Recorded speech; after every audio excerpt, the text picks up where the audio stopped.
ketika Mahdi sibuk membahagikan harta rampasan perang ini, terdengarlah satu teriakan yang sangat kuat sekali yang hampir didengar oleh keseluruhan tenteranya.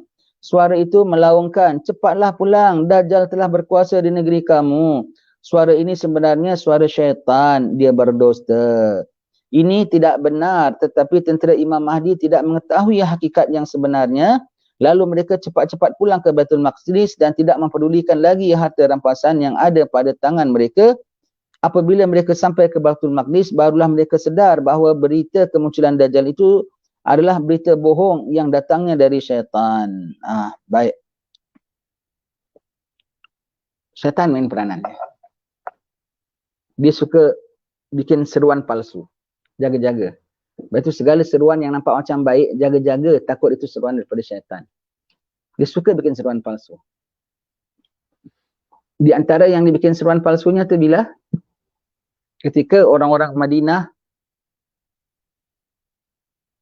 berbaiat kepada baginda sallallahu alaihi wasallam di kota Mina sebelum hijrah baginda.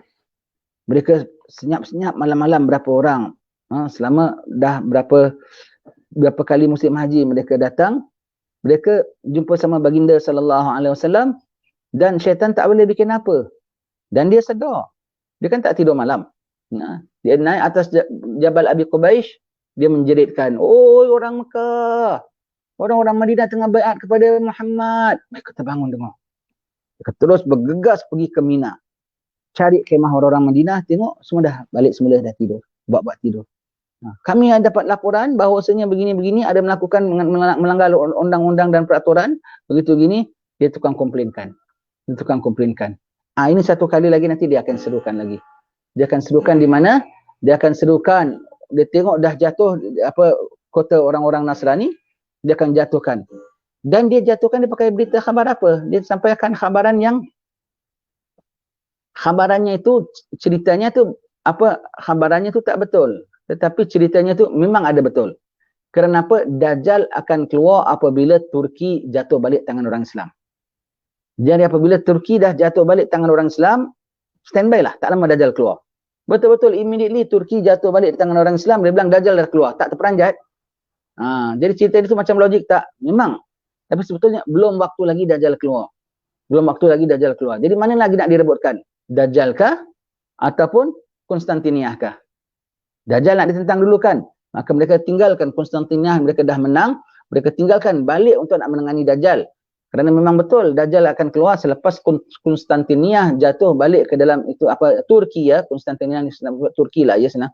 Jatuh balik ke tangan umat Islam, Dajjal keluar. Maka dengan dilaungkan begitu, betul-betul mereka sangkakan Dajjal sudah keluar. Rupanya palsu, Balik semula tentera Mahdi, balik ke semula ke Konstantin, ambil semula tanahnya, ambil semula harta rampasan, jatuh lagi sekali balik. Mereka sangka mereka menang balik semula tau. Jatuh balik semula, kuat balik semula, tak lama betul-betul Dajjal keluar. Sebab lepasnya jatuhnya Konstantin dalam tangan orang Islam, bukan jatuhlah ya, diambil, dibuka oleh orang Islam, Dajjal betul-betul akan keluar. Namun ketika ini palsu punya dulu. Baru dia pura-pura menakut-nakutkan. Ya. Apabila mereka sampai ke Baitul Maqdis, barulah mereka sedar bahawa berita kemunculan Dajjal itu berita bohong yang datangnya dari syaitan. Setelah tentera Imam Mahdi meninggalkan Konstantiniah, bangsa Rom mengambil semula negeri mereka yang telah ditinggalkan oleh tentera Imam Al-Mahdi. Dan mereka membunuh dan menyiksa yang tinggal dari tentera Imam Mahdi yang masih belum sempat pulang. Allah, habis semuanya itu ya. Dibunuhnya, mati, tumpah darah sana, tumpah darah sini. Mungkin pada ketika itu kita nampak kawan kita depan mata kita dibunuhnya. Tentang kita yang dimaksudkan dalam hadis ini. Yang kita baca ini tentang cerita kita. Kalau cerita kita hanya jaga syahadat saja ya, biar hidup iman, mati pun beriman ya. Sebab mati tu pasti, sama ada di tangan musuh ataupun tidak, mati tu adalah pasti. Hanya kena jaga akan keimanan kita ya.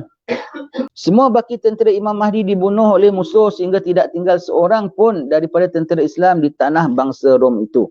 Sebab dia semua tu bangsa ya. Bangsa. Tentera yang tertipu pulang tadi menjadi kesal. Lalu mereka membuat keputusan untuk menyerang Rom kali kedua. Maka dengan semangat yang membara dan keimanan yang teguh, mereka kembali mengepung kota Konstantiniah. Maka di pagi hari yang ketiga, mereka beramai-ramai Mereka ramai-ramai mengumandangkan takbir Allahu Akbar, Allahu Akbar, Allahu Akbar, ya. Allah Maha Besar, Allah Maha Besar. Dengan kebesaran Allah Ta'ala, takluk balik kota-kota yang memang hak orang Islam sebenarnya. Dijatuhkan kota-kota yang memang untuk menggalakkan kemungkaran dan kufur kepada Allah Subhanahu Wa Ta'ala. Untuk naik kalimat Allah Ta'ala, dipadamkan jentera-jentera kufar di sana, ya.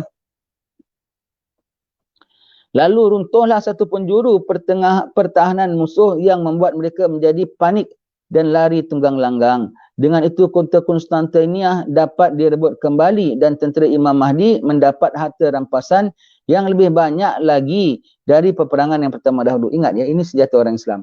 Allahu Akbar. Memang Allah Maha Besar. Tembok engkau tak besar. Markas engkau tak besar. Ketenteraan engkau tidak besar. Bom dan meriam engkau tak besar. Allah Maha Besar.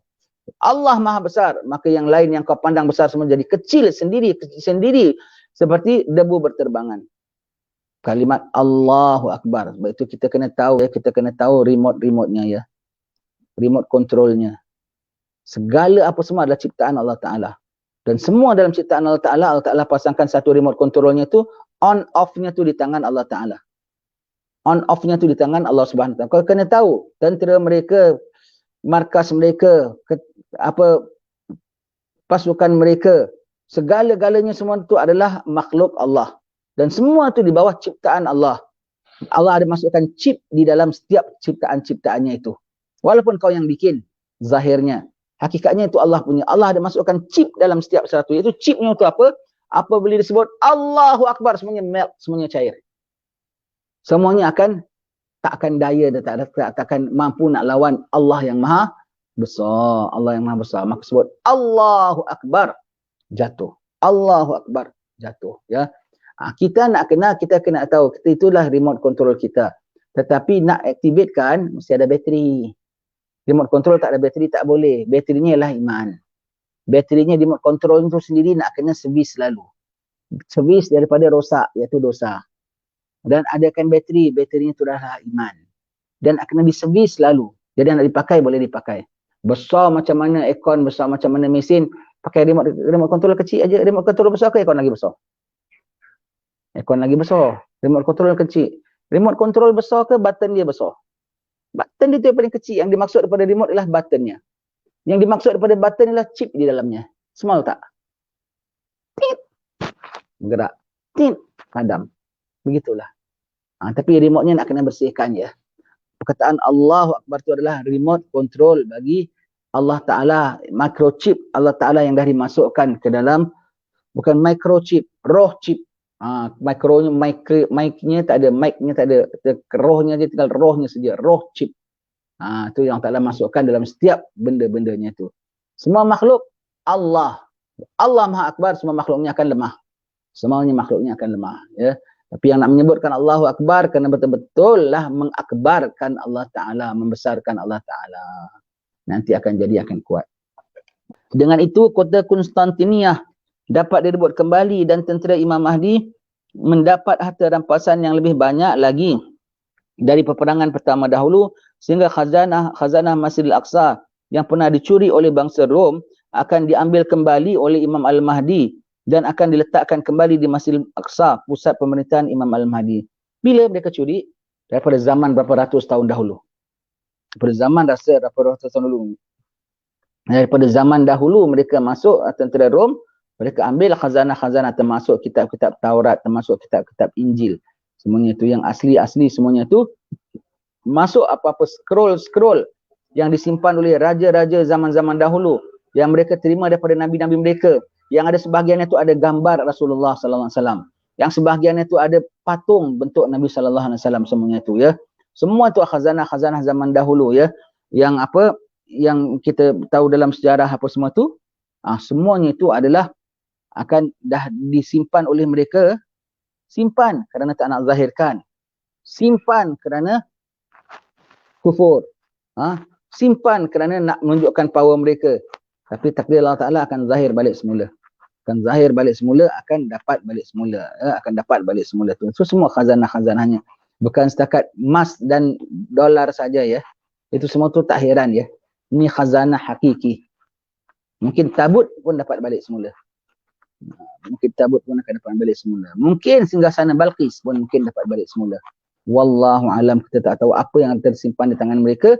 Semuanya nanti Mahdi buka dia punya tempat khazanah, heran, subhanallah, ini yang kita baca dalam hadis Nabi, ini bendanya depan mata kita. Semuanya diambil balik oleh Imam Al-Mahdi.